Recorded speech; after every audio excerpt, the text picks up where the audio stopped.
Hey, this is Dirk Nowitzki, and you're listening to the Mavs Step Back podcast. I like this, TK. I like that. Yeah, it's the Mavericks, all about action. Don't do no acting, no Samuel Jackson. Dirk get the ball, you know that it's magic. Post move deadly, yeah, get tragic. Look with the ball, yeah, get nasty. He'll drop 30, don't gotta ask him. Got Kristaps, coach at the Adam. I spaz like Dallas, I thought I'm rapping. God, if Luka shoot the ball, you know that it's cash. But my boy still looking to pass. Now he got my boy Kristaps, looking like Dalton and Matt in the gap. They just want a ring, wanna fill the gap on your team head. I ain't talking hats, dang, go relax. Still at the champs, defense still coming with the best flow. The man's the best on the flow. All right, everybody, welcome into another edition of the Step Back and Mavs podcast. I'm your host, Dalton Trigg. I'm joined as always by my Sports Illustrated Dallas basketball colleague, Matt Galatson. We have a special guest for you guys tonight. He's a repeat guest. He's editor over at Mavs Moneyball, Mr. Kirk Henderson. Kirk, how you doing tonight? I'm good, and if any of you folks happen to subscribe to other podcasts, you probably heard quite enough of me this week, but that's too bad. Absolutely. Yeah, if you haven't checked out Kirk Your Enthusiasm yet over at Mavs Moneyball, definitely give that a listen. He's had some really nice guests on over there, and Kirk, you're doing a good job with that so far, so y'all definitely check that out. We'll just jump right into it, y'all. We're going to, obviously the biggest news for the Mavs so far this week is Kristaps Porzingis finally getting somewhat of, NBA action with Luka. It's preseason, but hey, it's a lot more than what we've had in the last 8 months. And he looked really good, guys. I mean, he started off 3 of 3. He cooled off for the rest of the game, but his shot looks good. He looks comfortable out there. He got 7 rebounds in like 19 minutes, so that's an encouraging sign. Just want to get both of you guys' initial thoughts on that. Kirk, you can go first, then we'll go over to Matt. So I was playing catch up because whoever decided to do a central 6 p.m. start time is a bad person and should feel bad. But I was fast forwarding through a lot, and then like watching social media is really frustrating because I was, just like I couldn't really react in real time, and that sort of stuff drives me crazy. But it was really funny. I have really avoided Porzingis highlights for a lot of reasons because I didn't want to be tainted by the fact that I knew he was going to not necessarily play different, but look different. I didn't want to have that preconceived notion in my mind. And the thing which I'm going to marvel at probably for 60 games is how quick and high his shot is. There was one miss. It was a miss where he and Luka did a pick and roll. Luka probably drove in and then literally threw a pass over his head, like just flipped it behind him like he was playing an open gym. And Porzingis missed the shot, but it arrived, right where Porzingis needed to, just like all he needed to do was press his hands.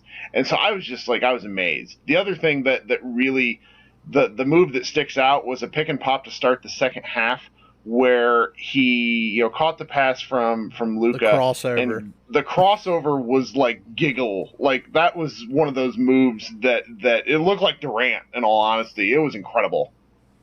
Yeah.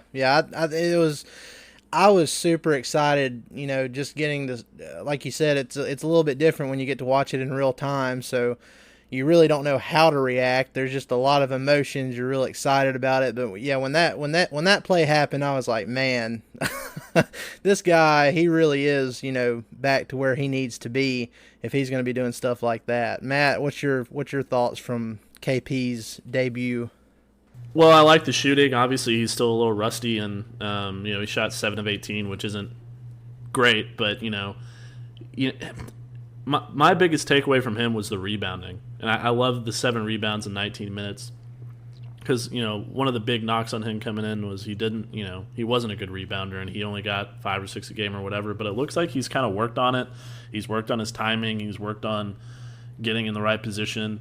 And if he can, I'm assuming he's going to play more than 19 minutes throughout the rest of the season. So if he can put, 32 to 35 minutes worth of that kind of effort on the glass, he'll be a double-digit rebounder, which is something this team really, really, really needs, and that's really encouraging. And I saw a couple of people on Mavs Twitter talking about, Luka He had the same amount of rebounds as Porzingis did, but you have to. I mean, Luka played like 10 more minutes than KP, so KP really made the most. Given the time that he was out there, and he'll probably play a little bit more in tomorrow's game against the Bucks. We'll see. But sorry about that. Turned on my TV and had that sweet league pass music. Hey, that's the best. That's what I look forward to the most this time of year, because that's literally all I'm gonna be watching until March, as soon as the regular season gets underway. But I wrote a post last night to an awesome infomercial that was fun. Like after the game, with the guy selling the crock pot. So yeah, I'm so pumped. I still need to pick my league pass team this year. I'm not sure who I'm going to go with. I recommend the Dallas Mavericks. Obviously, I'll be good there. I don't know, man. I guess the New Orleans Pelicans. That's who would be my league pass team. Sure. Well, I had the Nets last year, so I'm gonna have to. I might go Portland. They're fun, but I don't know. We'll see. Back on topic. Yeah. Sure. Anyway, okay. So we talked about KP. Now just move on to Luka for a little bit. He seemed to pick up right where he left off. He only played 28 minutes. He had 21 points, 8 rebounds, 5 assists. Had some really one thing that stuck out to me, and I'm sure both of you guys will agree with me here. It looks like he's really refined that floater. He has a lot more control with it. It looks more natural.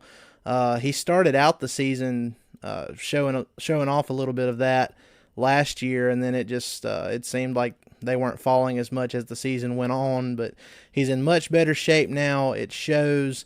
I'm really excited about those floaters. Honestly, as cool as they are, I could probably go for a little bit less of the step back threes, especially when the step back is unnecessary. But I mean, what are y'all's thoughts on Luka in his first outing in the preseason? Kirk? So the floaters, I'm pretty sure he made more floaters than he did actual shots at the rim, because he missed a number of just like bunnies. So the fact that floater was going down from the 10 to 6 foot area was really cool looking. Because if that is able to go down, once a game, it's the sort of thing that just freezes defenses. They're not going to know what to do about it. So that was pretty sweet. I think the thing that I'm just walking away from, my wife actually made the comment looking at his Instagram photos today. Oh, Luka has muscles, and yeah. I'm gonna be and like defined muscles. Like he looked good. Tim McMahon said on a podcast earlier this week that Luka reported to 2018 camp weighing 247 pounds, and his official NBA weight this year is 219. That is ridiculous if that's crazy. Accurate. And if he looks he looks great. Like physically he looks, this is all I really could have hoped for in year 2.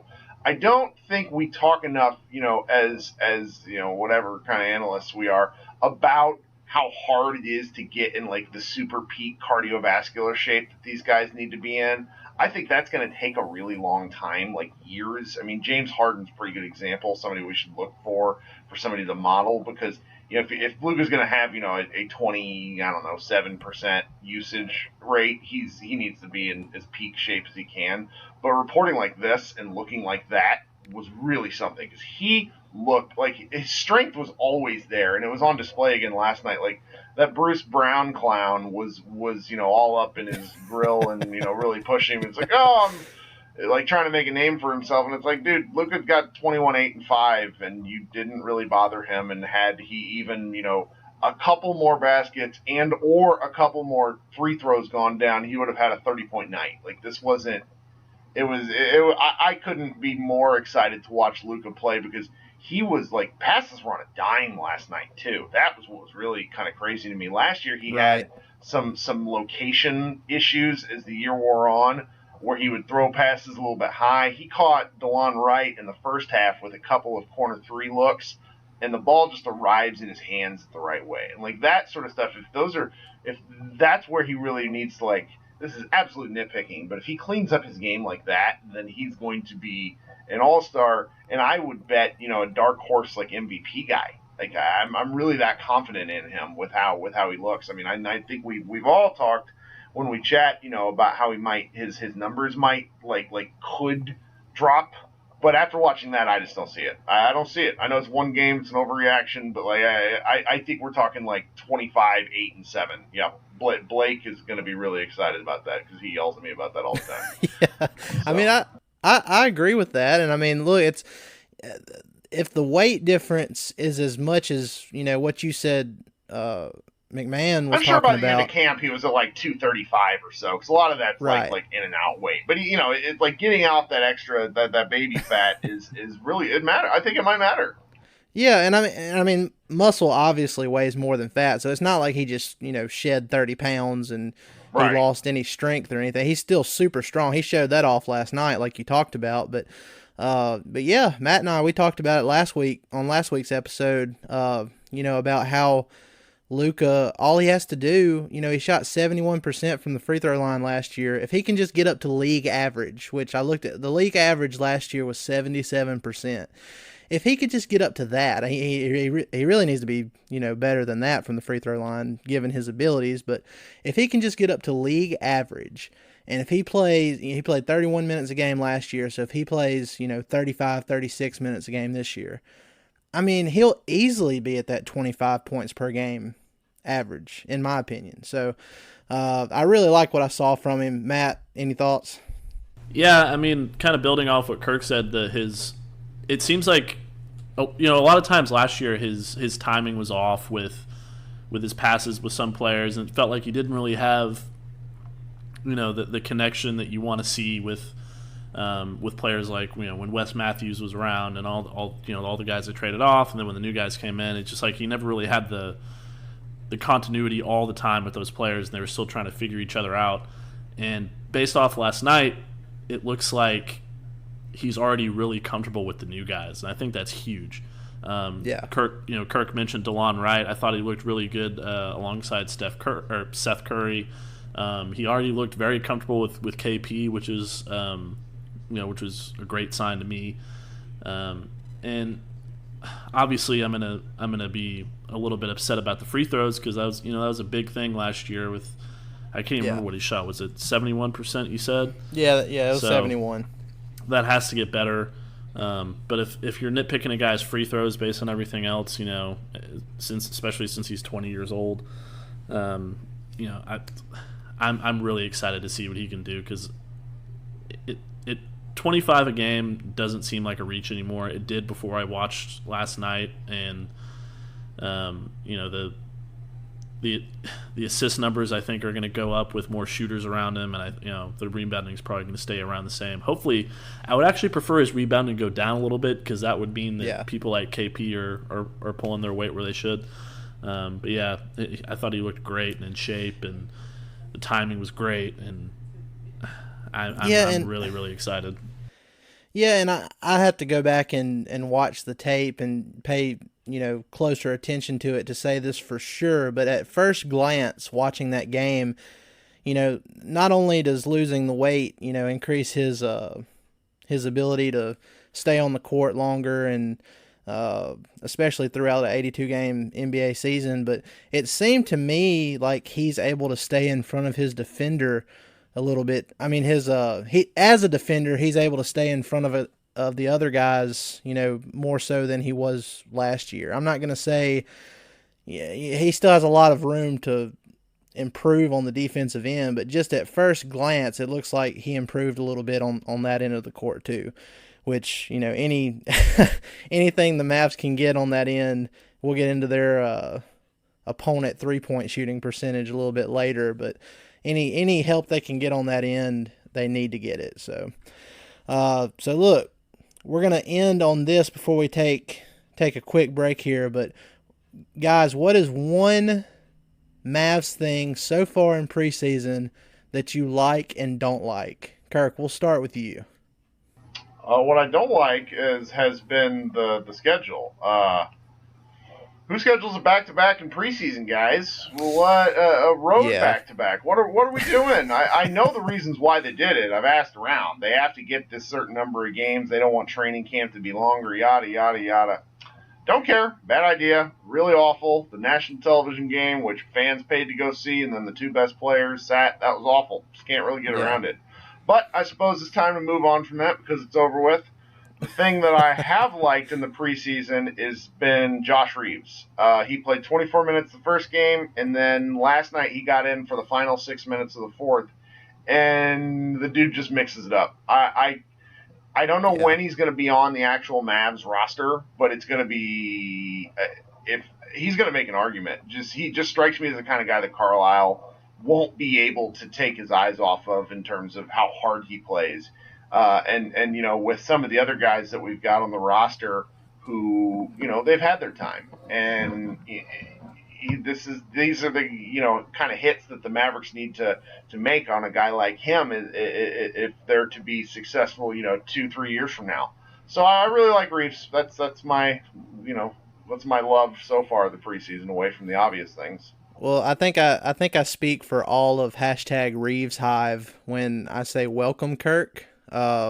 We, you know, ever since Summer League, just watching him play in Summer League, and then a few weeks later, Matt and I, we had newly hired Texas Legends coach George Gallinopoulos on the pod, and we asked him about Reeves, and he just raved about the guy. Super fun guy, good personality. He said he's already an NBA level defender. Needs to work on his shot a little bit, but you know, he just does all the little things that stick out and make a difference. Like you said, he just mixes it up. So everybody, I was there this summer. He was the only player who was nice to me. Oh, okay. Well, if, everybody else kind of, you know, like the summer league, like you know, serious face crap, but Reeves was like friendly. So anyway, yeah, really good dude, but. Yeah, everybody's been raving about him, and I'm excited to see. I think he will make a case to get that 15th roster spot, and you know, instead of just being a two-way. But I don't know, maybe two-way is better for him. Matt, what's your like and dislike so far? My like so far through the first two games has been, well, really it's more based off the Detroit game, and that's the starting lineup. More specifically, the Justin Jackson starting at the 3. I think that's a really smart move. His shooting has been very good. He was 6 of 8 in the first game. He only shot twice in the Detroit game, but you know, he's hit 7 of 10 shots so far in the preseason, and that's a good sign. And the rest of the starting lineup is going to be huge, and I like seeing that. It drove me crazy when you'd see J.J. Barea running around with Jalen Brunson at the same time, and you got, you know, the Rick Carlisle 2 small guard lineup, and I hated it. And you know, the average height outside of, you know, KP being 7'3" is going to be about 6'7" or 6'8", I think, if this is the team that they go with especially when Dwight Powell comes back, because I think he's a little bit taller than Kleber, but. And I'm going to interrupt you. I'm going to interrupt you real quick, and you can finish that thought. But you mentioned J.J. Barea, and it just made me think of this. But is it not really hard to see where they're going to carve out minutes for him? If Rick is determined to do that, it's hard for me to see where he's going to do that, especially with Brunson, you know, playing the way he's playing. But anyway. Yes, no, I agree with that, and that's also a thing to like, because I don't know where J.J. Barea is going to be able to fit into this team. You know, no disrespect to JJ, obviously, but if he's playing big minutes, they're in trouble. And then the thing that I don't like, you know, I'd probably have to go with the fact that that Tim Hardaway Jr. is playing more minutes than Seth Curry. I hate that. I despise that. Seth Curry's not playing enough. He's the best shooter on the team easily, and he played how many minutes against Detroit? 19 minutes, and Tim Hardaway Jr. played 24 minutes. And Seth Curry shot 4 shots, and Tim Hardaway Jr. shot 10 shots. And Tim Hardaway Jr. had 7 threes, and Seth Curry had 2 threes. You know, get out of here with that. I hate that. I hate that so much. It made me grind my teeth, and I wanted to just grab Rick and shake him. But Well, that'll lead into mine too, because the one thing I like is Seth Curry's efficiency, and we talked a little bit. Well, I wrote about it not too long ago, and then we talked about it on the pod. But when he was with Portland last year, even when he played big minutes towards the end of the season, he got up to like 28 minutes a game. He was still shooting between 45 and 47% from three. And I mean, that's the one thing I've loved so far is his efficiency.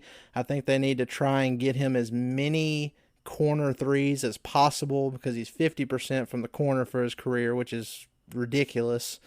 They need to try and get him as many open threes as possible. I'm going to cheat here, and I'm going to throw in another one, but DeLon Wright's perimeter defense, been very pleased with that. You can see why people think he's going to be in the running for most improved player this year. And then the one dislike I have, and I really don't know how the Mavs will go about fixing it, but so far it seems like rebounding is going to be a big issue, which, I mean, that's not really surprising. And they've played Steven Adams and Andre Drummond, who led the league in rebounds in back-to-back games. So I don't know. Maybe it won't be as much of an issue as I'm thinking, but it sure does seem like it 2 games in. So, Kirk, you have any more thoughts on that? No, this is about where we are. I don't want to. I have a lot of under marinated hot takes that I should probably actually get some more time. Everybody's allowed to have a bad game. Maybe in his 39th minute, Justin Jackson will get another rebound. Who knows? Don't take pot shots. That's my dude. Okay, well, look, guys, we're going to take a quick break. We'll be right back. Stay with us. All right, guys, we're back. We've still got our guy Kirk Henderson with us. Kirk, we're going to start out with this next topic. It's something we've discussed, between you, me, and Matt. It seems like every team, and this is definitely an exaggeration, but it seems like every team shoots about 1,000% from beyond the 3-point line when they play the Mavs. And I'm curious to get your thoughts on why that is, because the way I understand it is there's no really good explanation for 3-point defense. And even if the Mavs are contesting shots, sometimes it just absolutely doesn't matter. I'm curious to get your thoughts on that. And am I the only one that feels this way? No, it's the truth. Through 2 games, they've shot 44% from 3 against the Mavs. And largely, I think that's because we have this instance of, the Mavs defenders being, the other teams are looking at them saying, who the hell are these people? That's basically my only take at this point. There's not really a good explanation because the challenges have all been pretty good. A lot of the shots that the other teams are taking are not. It's not like they're hitting a ton of corner threes. They're also hitting contested threes. And I could be speaking out of school here, so if I'm wrong, somebody should tell me online.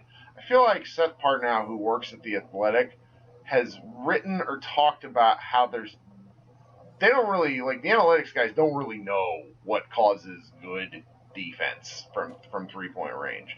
Because the Mavericks last year, Bobby Corral wrote about this for Mavs, the first month, so I guess October of 2018, the Mavericks got destroyed from 3, and then the next 72 games or whatever, they were among the best in the league from defending the line. And they were the best in the league while also winning 33 games. So, there's something that's not tracking there. So I think over time it'll probably even out. If we're looking at this, at the end of the year, when you kind of look at, the big, stretch of data, what we're talking about is the difference between a team, defending and allowing 34% from 3 versus, 36%. And then, on a per-game basis, sometimes that's, less than a make a game. So it's not the be-all, end-all as long as they're not getting, so roasted so bad. I'm going to be really interested to see what they do. Matt made a point earlier about how big the team is. That has to matter. That has to account for something. Yeah. So we'll see. Yeah, and I mean, if you think about it, you go back to last year when the Mavs started out, what was it, 2-7, 2-8? something like that, 3 and It 8. was But anyway, something like that. yeah, but it was ridiculous how many threes they were giving up, and they weren't wide open threes either, like you're talking about. They're contested, so you kind of wonder, like, if that hadn't happened to start last season, and they got off to a better start, would we even be where we're at now with Luka and KP playing together? How the team would have done last year if they got off to a better start, all that stuff. But I mean, I'm with you. I mean, there's really no explanation for it. It's kind of like Russian roulette, I guess, except they have a lot more bullets in the gun. So I don't know, Matt. I'm curious to get your thoughts on this because I'm dumbfounded on it. Well, I don't think there's really anything to it. I think it's going to even out. The Mavs obviously were, they contested a lot of shots very well in the last 2 preseason games, and I think they're going to continue to contest shots well. They're going to be big. They're going to be long. DeLon Wright's going to bother people. Justin Jackson's going to bother people. I hope Dorian Finney-Smith isn't bothering people for too long, but that's a whole nother pod. So I think it'll even out.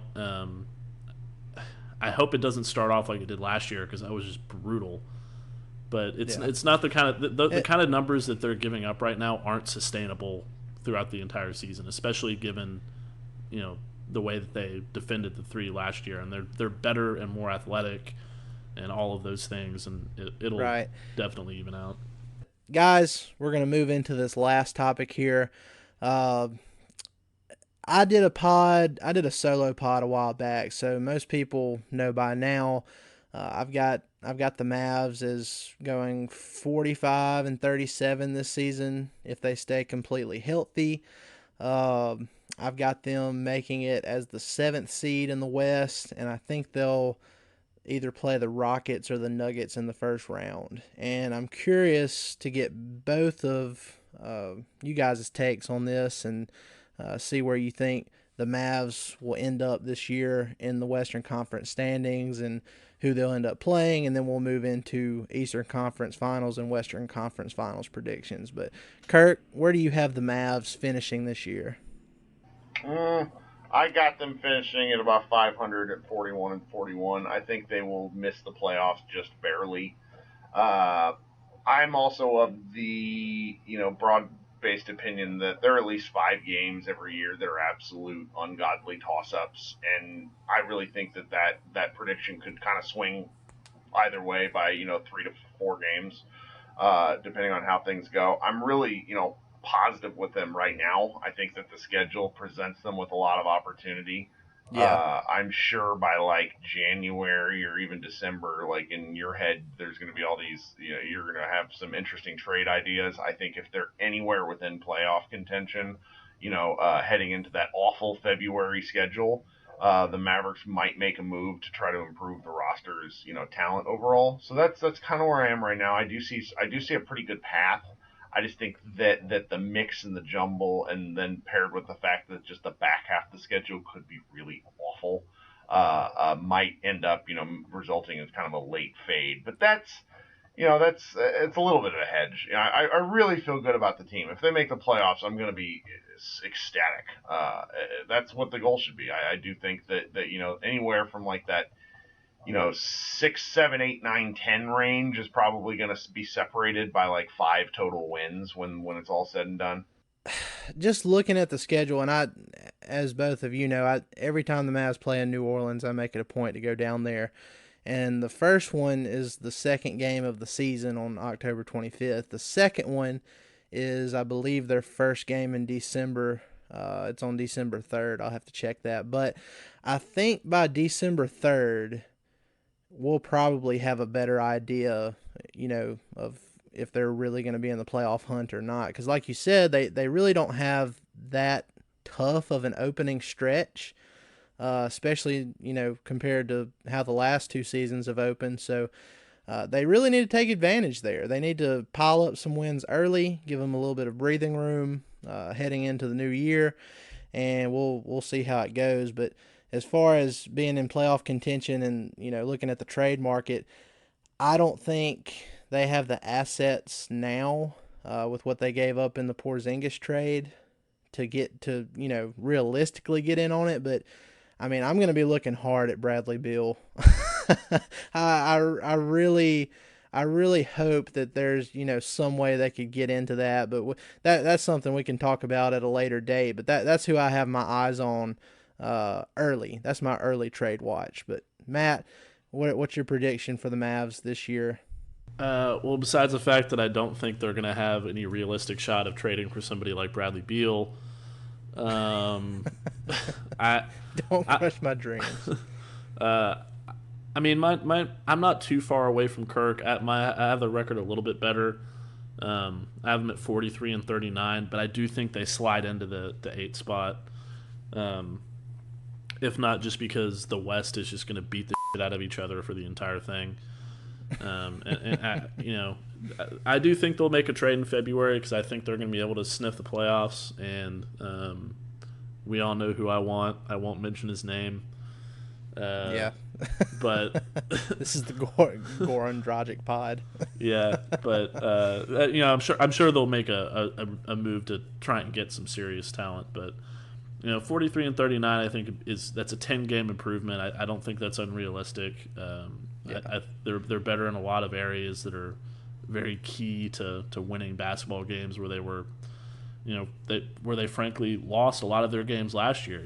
Perimeter defense and shooting and things like that. Well, and I mean, you have to take into consideration the team chemistry aspect too, because starting last year you had the drama with DeAndre stealing rebounds from Luka, and you had Wes Matthews, pretty much blowing that game against the Lakers. And yeah, you don't have Wes Matthews around to blow games anymore either. That's huge. Yeah. So I mean, there were a lot of things that kind of affected team chemistry early on last year, and you don't have those kind of issues this year. So, and I think it'll get better as the season progresses. So that's a big thing for me. If they stay healthy, I think they'll be able to sneak in to the playoffs. But just branching off of that, and guys, this is our last thing here. Who do you have winning the Western Conference Finals and the Eastern Conference Finals, and ultimately the NBA championship? Ooh, so I'm gonna go with a little bit of a team that seems to be on the fringe of the discussion. I really think the Denver Nuggets have what it takes to go all the way. The addition of Michael Porter Jr., if he can do anything at all, even if it's just stand there in the corner and hit threes, they're so deep. I'm kind of up in the air about how I feel about Jamal Murray, which that combined with this take, it shouldn't really mix that well. I like Murray, man. I love their team. I love the way they play. I think that they were extraordinarily healthy last year, so those sorts of things are always kind of toss-ups. But I like them, and I don't think like the Clippers. We're not talking about this yet, but like Paul George, they don't know when he's going to play. Kawhi Leonard, he wants to sit out every fourth game. Like, you can't do that forever, and I understand the playoffs are different, but I just have a feeling about a Denver team. It might seem silly in a few months because, one bad step by one guy on their team and they might not even make the playoffs. That's how rough the West is. But I really like them, and I think Jokic is going to put together basically an MVP caliber season again. For the East, I am horrified of the Bucks. I don't. Giannis, have you seen any of his preseason? He is pissed off, and it's scary. Unlike James Harden, he gets out there and does instead of runs his mouth. So like he's going to be on a mission again, and I do think they're a little thinner. Eric Bledsoe is just he's been the playoff sandbag for the team the last couple of years, and I think they're gonna miss Malcolm Brogdon a great deal, but they have both Lopez's, and if their coach just happens to play Giannis 42 minutes a game instead of pulling him out at random intervals like he was doing last year to rest him for whatever God's green earth was going through his head, that they might have made it to the finals last year. I think they're going to be, they're going to be that one team that probably gets close or past the 60 win mark in the NBA this year. So you have the Nuggets and the Bucks, and I'm assuming you're picking the Nuggets over the Bucks. Ooh, I might have to go. I just don't know who guards Giannis. I just don't know who guards Giannis. Like the Denver's not a great defensive team. They're really fun on offense. I think I'd have to go the Bucks. Yeah, it's hard for me after seeing how, and I love the Nuggets. I love how they've built their roster. I love how they play. But after seeing them play the Spurs last year and then losing that Portland series, it's hard for me to really buy into them at the moment.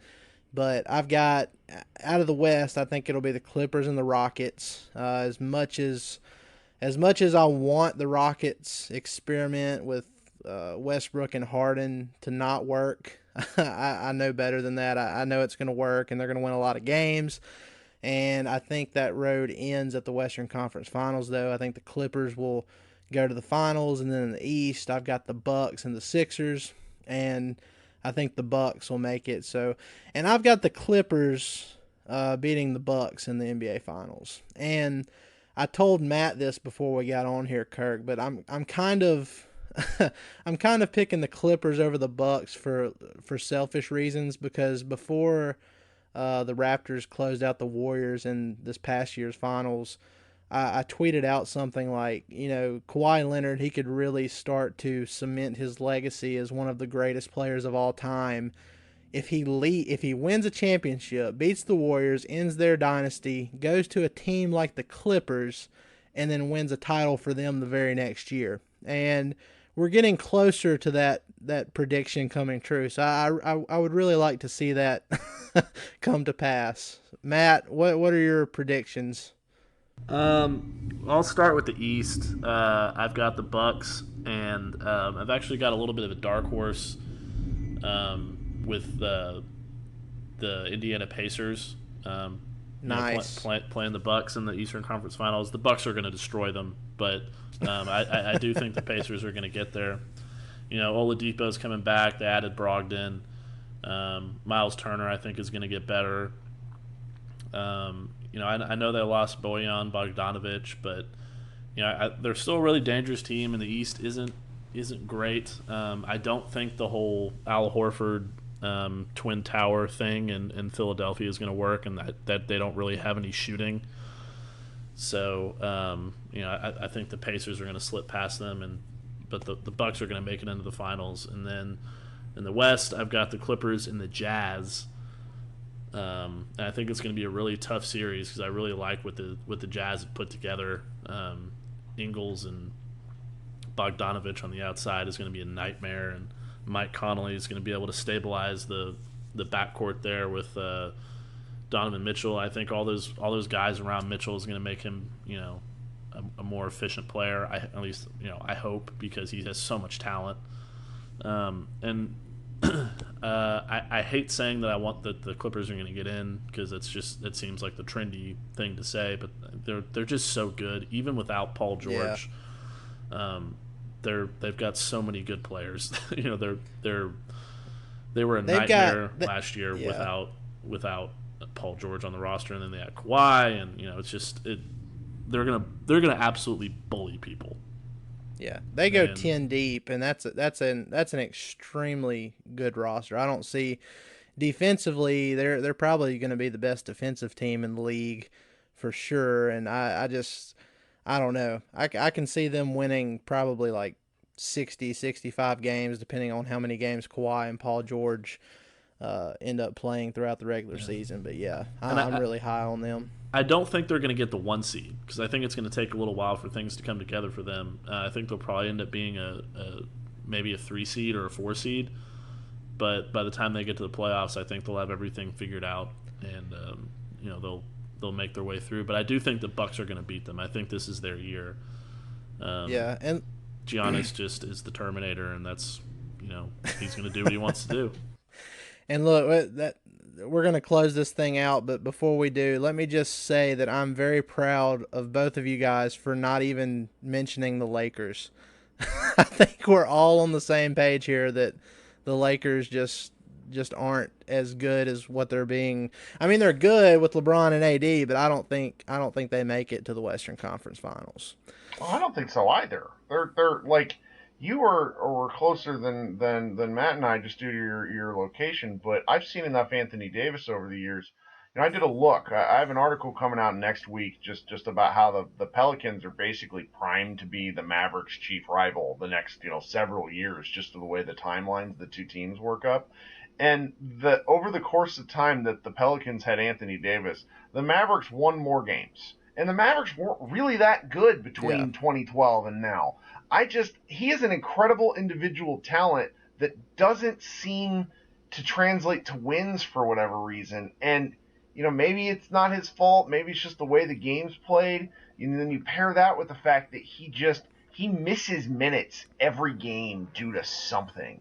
He's a thinner guy, and those sorts of things really can work against him. And I don't know how he's supposed to work, and be better with these sorts of things. So that's, I think they might end up, they're probably gonna make the playoffs. They're super good, but I think I'd be hitting their under if I were a bettor.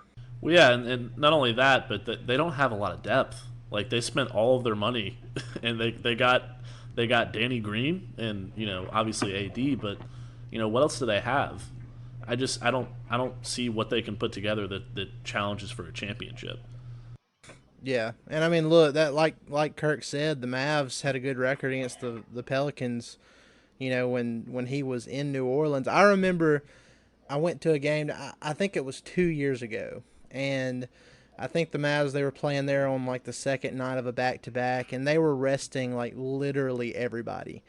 And it was one of those games where you were thinking like, okay, they're about to get ran off the floor. And they ended up winning by like 25, 26 points, something crazy like that. And it's stuff like that made you think like, wow, they're this team is really underperforming. So I agree with that, and I also think that Anthony Davis, he has, I honestly think he has more injury concerns at this moment than we have for KP. I mean, maybe I'm going way far out on a limb there, but that's just my thoughts on it. But yeah, I'm glad that none of us are as high on the Lakers as, all of social media is, all the national media is on them. So thank you guys for being that way. And Kirk. Absolutely. And Kirk, look, we really appreciate you coming on with us. We've had you on before, and I'm sure it won't be the last time. So we really appreciate it. We'll have you on sometime in the near future. Yeah, of course, guys. Love talking to you. All right, guys, that's going to do it for another edition of the Step Back, a Mavs podcast. We want to give a special shout out to @R_DZ23 on Twitter, Ryan DeJohn. He won our Step Back opening night tickets giveaway this week, and we hope he enjoys himself at that game, courtesy of the Step Back. And look, guys, if you want to have a chance of winning a couple more tickets later this season, if you go to the Step Back, a Mavs podcast on YouTube and subscribe to our channel there, you will automatically be entered into a chance to win a couple of tickets to the game of your choice. And the reason we're doing it this way, the sooner we get to 1,000 subs, you'll have more games you can choose from, obviously. So the sooner we get there, the better for the people who could possibly win.